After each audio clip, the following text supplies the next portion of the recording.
eCapitol News Director Sean Ashley joins us now to discuss what else is going on at the state capitol. Sean, thank you for being with us. You're very welcome. Well, I understand legislators believe they may be able to get out of session by May 4th. Is that going to happen? Well, that's what the House seems to believe. House Majority Floor Leader John Echols and House Appropriations and Budget Chairman Kevin Wallace talked about how they had been planning all session to aim for a May 4th adjournment date.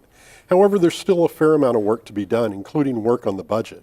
Senate Majority Leader Greg Treat indicated that this next week we could hear some information about the budget, which would probably open the floodgates of moving toward the end of the legislative session.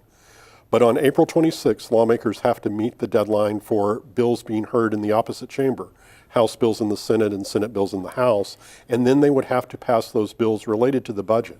So there's still a fair amount of work to be done. May 4th may not be possible, but they're not required to adjourn until May 25th. It would probably be earlier than that given all the work they've already done. Well, it's no wonder they had the special sessions last year. Was that the longest in state history? I'm not sure it was the longest. It's really going to depend on how you measure it.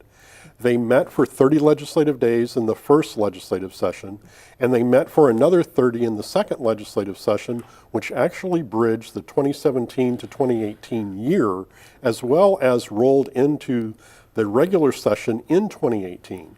There's been a lot of work done. It's been about 16 months of legislative work, and Senate Majority Floor Leader Greg Treat pointed out on Thursday that that actually has resulted in some fatigue among members, among reporters, among their constituents, and among agency heads. But it also had some benefits in that while those lawmakers were around one another, they began working on issues that they had originally tackled in the 2017 regular session.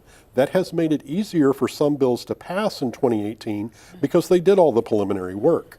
And quickly, one of the issues they'll be discussing is legalizing hemp. That's a signature away from happening? That's right. What this would allow would be some pilot programs, some test programs involving our colleges and universities to look at some of the various uses of hemp, which currently cannot be grown in Oklahoma. This would allow it under very restrictive conditions to see what could be done with it and whether it could again become a cash crop for the state. Great info, Sean Ashley. Thanks for being with us. You're very welcome.